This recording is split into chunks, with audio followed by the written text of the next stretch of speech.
presidente Donald Trump declara que Israel pode entregar Gaza aos Estados Unidos depois da guerra. Enquanto isso, o governo de Benjamin Netanyahu fala em saída voluntária do território. O nosso convidado sobre esse assunto agora, o professor de Direito e Relações Internacionais, Manuel Furriela. Tudo bem, professor? Como sempre, muito bom receber o senhor aqui. Bem-vindo, boa noite. Boa noite. Bom, professor, a reação é muito grande, a reação internacional é muito extensa.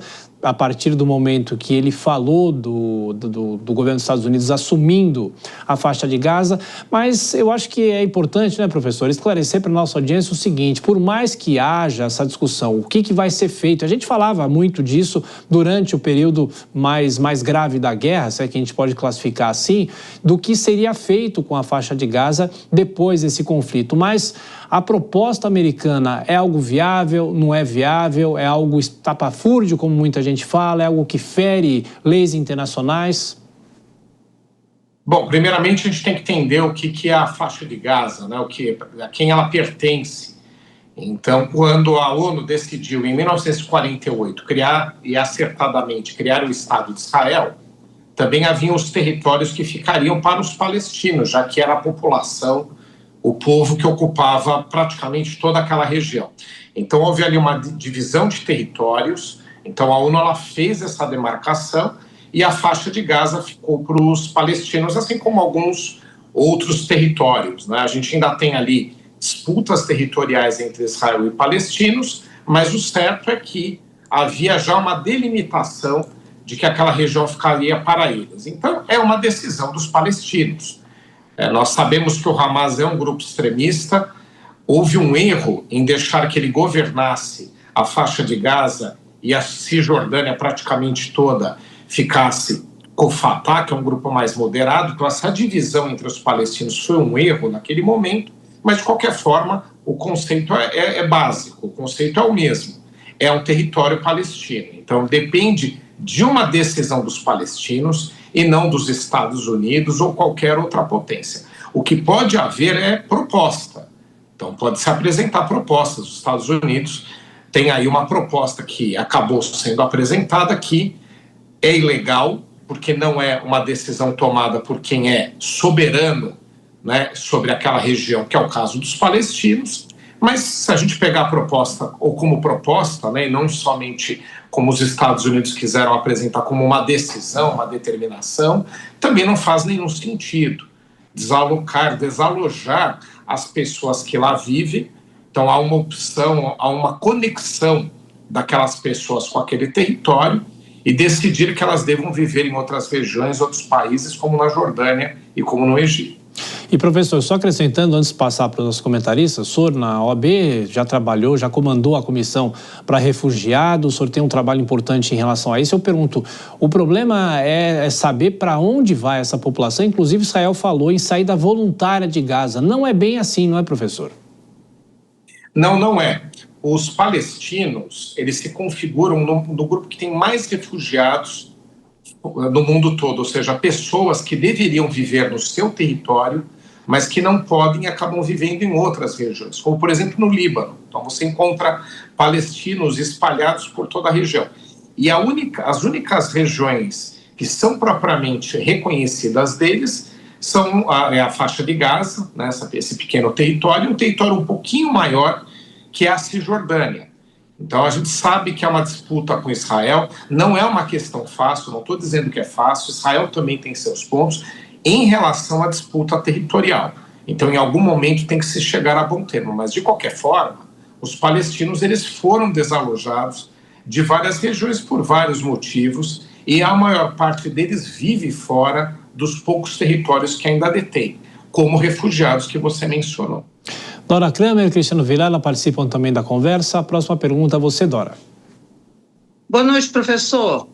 Essas atitudes, essas posições do governo americano, do presidente americano, que em boa parte tem o apoio de Israel, como é que elas se refletem na segunda etapa do andamento, melhor dizendo, do acordo de cessar-fogo ali em Israel? Boa noite. Realmente é um ótimo ponto, porque o acordo foi dificílimo de ser costurado, demorou meses.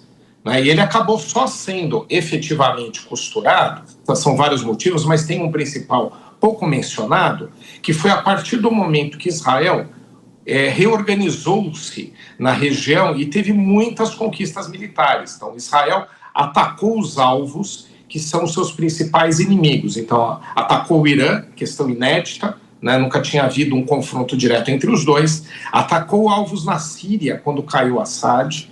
Atacou com uma força também muito grande o Hezbollah no sul do Líbano e, principalmente, o Hamas na faixa de Gaza e alguns outros, né, outros alvos na região.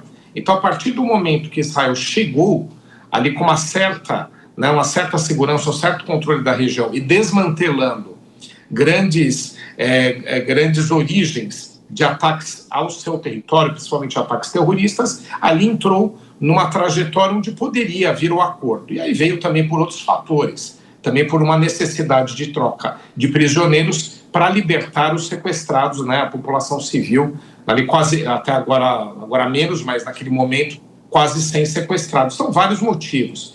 Mas, principalmente, veja só, o que a gente tem aí? Um acordo tão difícil de ser costurado, inclusive com o apoio do governo Joe Biden e do Trump, naquela transição entre um governo e outro, e que agora tem que se tomar cuidado, porque senão desmantela-se o pouco que se conseguiu avançar nesse armistício. A gente teve um cessar-fogo, algumas trocas de prisioneiros, como eu mencionei, por sequestrados, né? Obviamente, essa população civil israelense, ela tem que ser solta, né? Não há justificativa para o Hamas manter essas pessoas sequestradas para utilizar como barganha de negociação. É desumano, desrespeita os direitos humanos, mas é o cenário que nós temos, de uma negociação difícil. Então, qualquer passo em falso ou decisões equivocadas atrapalham as próximas etapas, como você mencionou.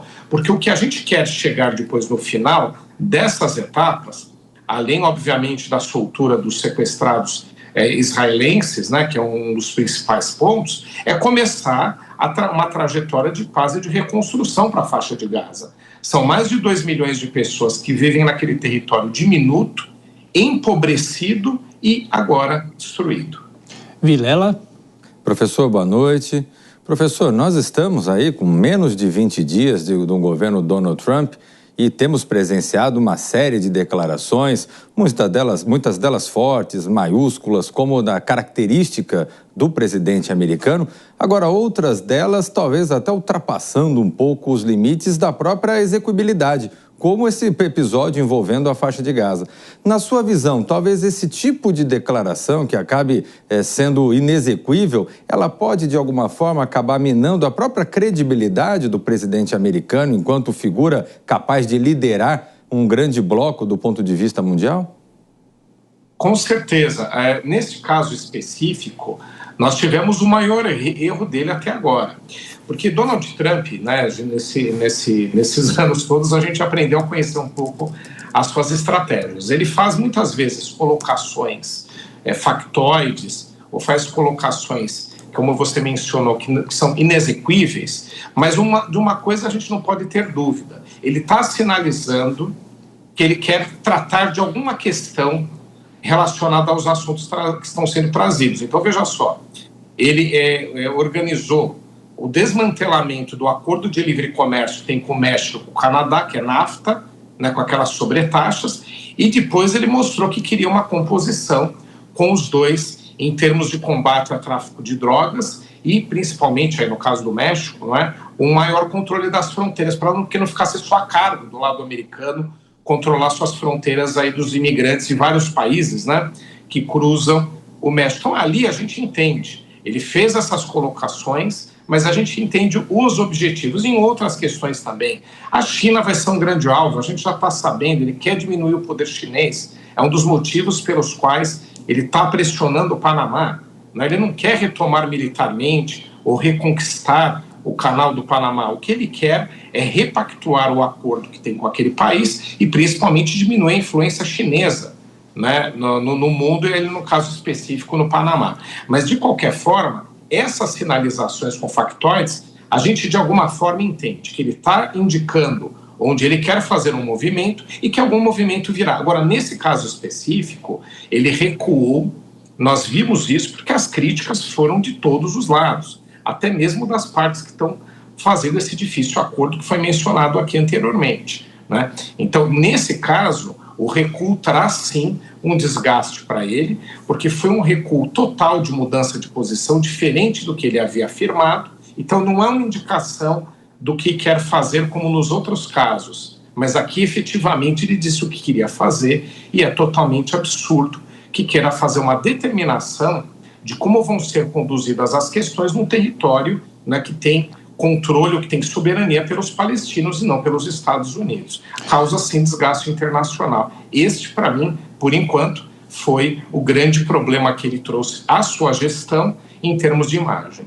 Professor Furriela, inúmeras vezes aqui na Jovem Pan a gente já falou sobre enfraquecimento da ONU, desde a guerra na Ucrânia, quando a gente se fala muito mais em relação ao futuro da própria ONU, mas hoje Israel seguiu os Estados Unidos e decidiu sair do Conselho de Direitos Humanos das Nações Unidas. O que isso representa? É um enfraquecimento, a ausência desses dois atores políticos justamente numa discussão como essa, o futuro da faixa de Gaza e a própria crise no Oriente Médio, que é eterna, né, professor? Exatamente.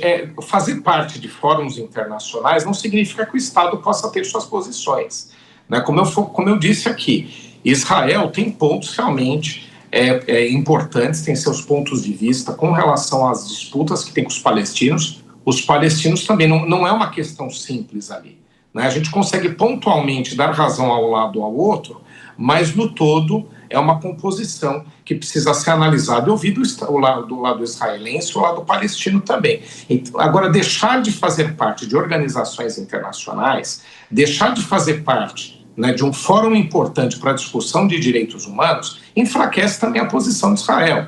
Porque, veja só, não é porque está ou faz parte de uma organização que discute uma certa temática, que significa que o Estado não possa ter as suas posições, as suas reivindicações, como Israel tem, algumas territoriais, inclusive, como eu falei, né? Então, é o contrário. Fazer parte de fóruns internacionais significa levar a sua posição, levar o seu ponto de vista, né? Defender uma visão.